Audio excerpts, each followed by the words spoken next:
A'udzubillahi minasyaitonirrajim. Bismillahirrahmanirrahim. Assalamualaikum warahmatullahi wabarakatuh. Para pendengar yang dirahmati oleh Allah Subhanahu wa taala, berjumpa kembali dalam rangkaian kuliah pada hari ini ya. Insyaallah pada kesempatan ini saya akan bacakan salah satu ayat di dalam Al-Quran, yaitu surat At-Taubah ayat 18.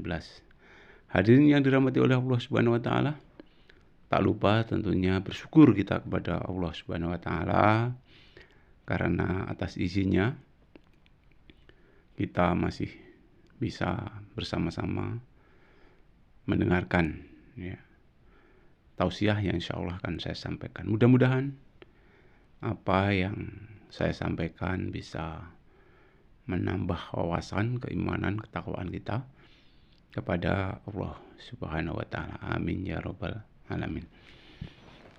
Hadirin yang dirahmati oleh Allah Subhanahu wa taala, salah satu ayat di dalam kitab suci Al-Qur'an di dalam surat At-Taubah ayat 18 insyaallah ya, berbunyi, A'udzubillahi minasyaitonirrajim. Bismillahirrahmanirrahim.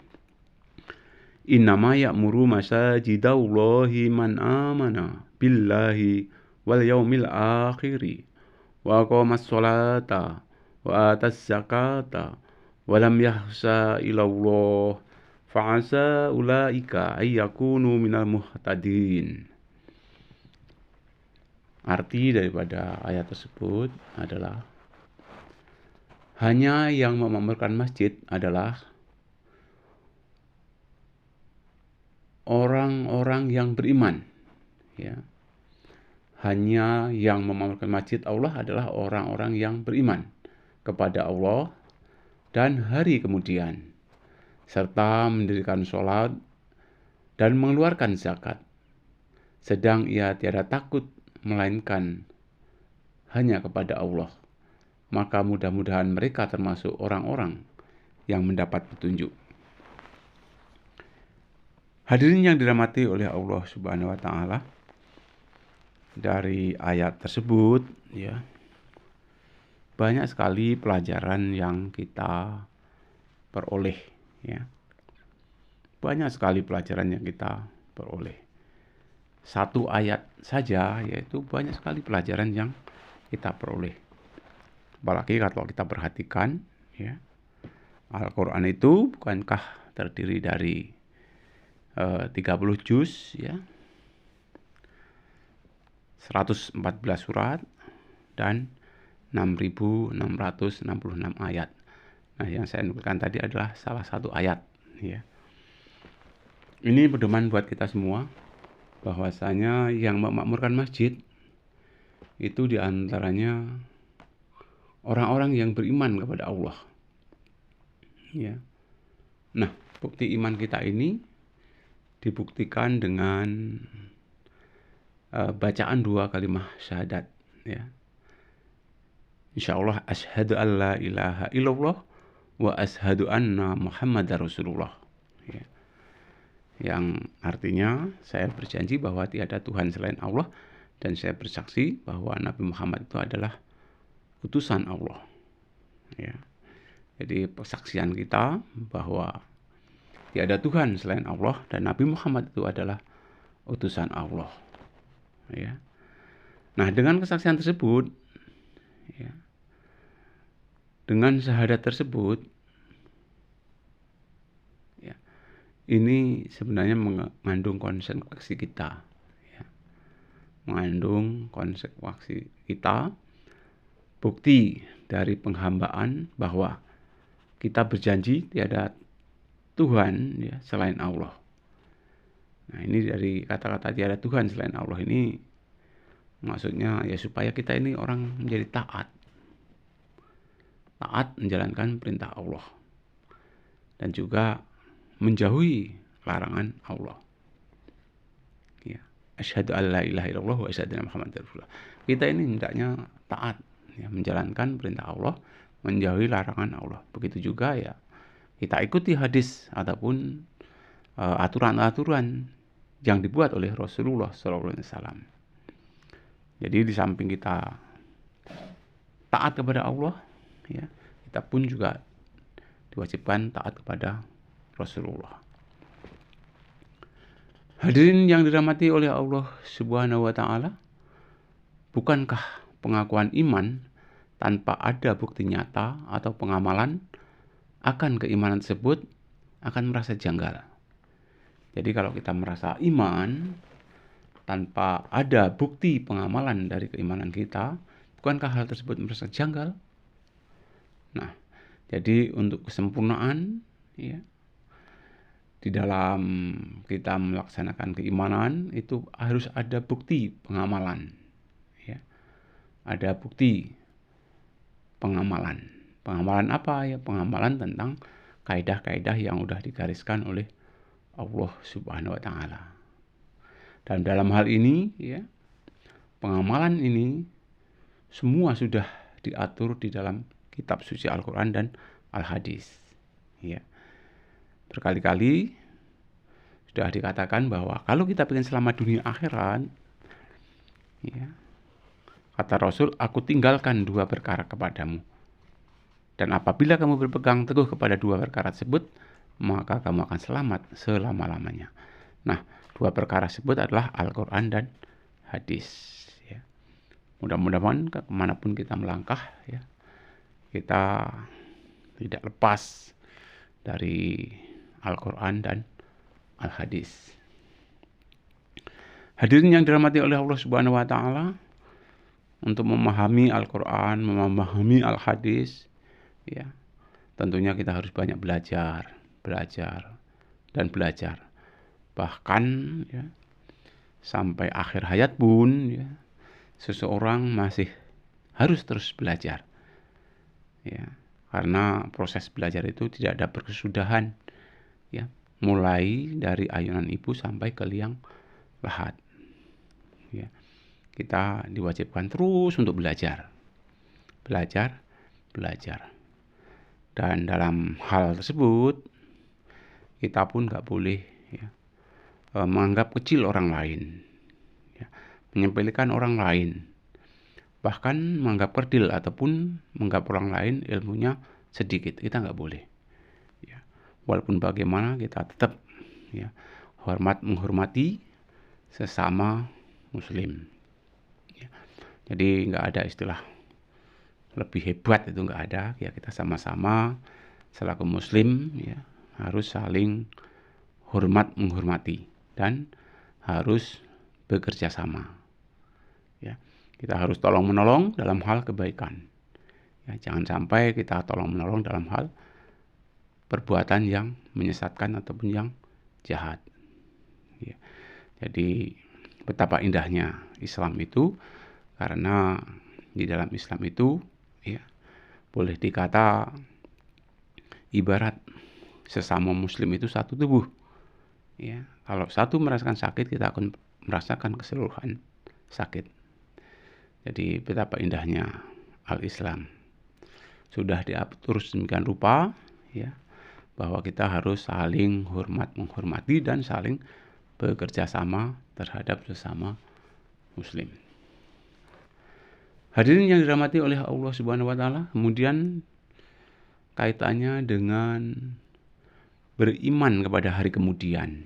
Nah, hari kemudian di sini, ya, tentunya beriman kepada hari akhir atau kiamat. Nah, tentang kiamat, ya, ini ada yang menafsirkan kiamat kecil itu merupakan adanya suatu kematian, ya. Kiamat besar itu, ya, kalau kiamat besar itu insya Allah, ya, nanti alam semesta ini akan dihancurkan oleh Allah Subhanahu wa taala dan diganti pada alam lain. Hadirin yang dirahmati oleh Allah Subhanahu wa taala, tadi sudah dikatakan bahwa kaitannya dengan hari akhir, ya. hari akhir ya, kalau memang soal kematian itu adalah rahasia Allah. Dan kematian itu adalah salah satu proses sejarah ya, yang wajib dialami oleh setiap makhluk. Ya, apalagi manusia ya. Dalam salah satu ayat dikatakan kullu nafsin dha'iqatul maut. Ya. Sesungguhnya setiap yang berjiwa itu pasti akan mengalami mati. Ya. Contoh kecil ya, kiamat kecil yaitu adanya kematian. Ya. Mungkin banyak saudara-saudara kita yang sudah menghadap Allah Subhanahu wa taala, memenuhi panggilan Allah Subhanahu wa taala, dalam artian ajalnya sudah habis, sudah menghadap Allah Subhanahu wa taala. Ya, ataupun sudah meninggal dunia. Sekarang menunggu di alam barzah. Ya, sudah berapa juta manusia ya yang saat ini sudah berada di alam barzah. Ya. Kalaupun toh kiamat besar ya, itu nanti semua alam akan dihancurkan oleh Allah Subhanahu wa taala. Ya. Dan mungkin dilanjutkan ke alam-alam berikutnya. Ya. Setelah orang itu meninggal, mungkin di alam barzah, kemudian nanti juga di alam mahsyar, ya, alam mizan, ya, alam sirat, ya. Kemudian untuk yang terakhir, ya, alam terakhir adalah surga dan neraka. Yang amal perbuatannya baik, insya Allah ya, nanti surga sebagai tempat tinggalnya. Tapi orang yang amalnya kurang baik ataupun tidak baik, neraka sebagai tempat tinggalnya. Ya. Tapi insya Allah semua itu kalau kita mau berusaha, ya, mau bertobat, ya, sebesar apapun dosa kita, insya Allah Allah Maha Pengampun, Maha Pengasih dan Maha Penyayang. Ya. Yang penting kita tidak bosan-bosannya untuk bertaubat. Nah, berbicara tentang alam-alam, ya, kita semua pernah mengalami ya, itu pernah berada di alam kandungan ya. Setelah kita berada di alam kandungan ya, sebenarnya secara teori kita harus siap diantarkan ke berbagai alam yang ada di dunia ini ya. Berbagai alam yang ada di muka bumi ini. Setelah di alam kandungan ya, menginjak ke alam dunia. Nah, di alam dunia ini ya, kita bisa berlomba-lomba untuk memperoleh alam akhirat supaya kita masuk surga. Jadi di dunia yang hanya sementara ini ya, ini nanti kita mencari sebanyak-banyaknya ya bekal untuk alam akhirat ya. Dunia ini adalah ladang bagi akhirat. Maksudnya di dunia ini kita menanam kebaikan, insya Allah ya, di akhirat kita nanti akan peroleh kebaikan itu. Jadi apapun yang terjadi ya, mari kita tanam ya di dunia ini tentunya amal-amal kebaikan ya, sesuai dengan apa yang dicontohkan oleh Rasulullah Shallallahu Alaihi Wasallam. Ya, kita harus berusaha untuk banyak amal kebaikan. Hadirin yang dirahmati oleh Allah Subhanahu Wa Taala, ya. Di samping itu kita juga hendaknya mendirikan sholat, ya, mendirikan sholat. Karena walaupun bagaimana, inna sholata tanha 'anil fahsai wal munkar. Ya. Sesungguhnya sholat itu dapat mencegah daripada perbuatan yang keji dan mungkar. Ya. Kita berusaha untuk tetap mengerjakan sholat. Bahkan kaitannya dengan sholat, nanti di alam akhirat sana pertanyaan yang pertama adalah sholat. Kalau sholatnya baik, insya Allah ya, amal yang lain baik. Tapi kalau sholatnya kurang baik, bisa jadi amalan yang lain kurang baik. Ya, jadi kita sholat juga kita mencontoh Rasulullah SAW ya, dia selalu melaksanakan sholat di masjid ya, di mana adzan dikumandangkan. Ya. Kemudian kita berusaha untuk bisa sholat berjamaah. Ya.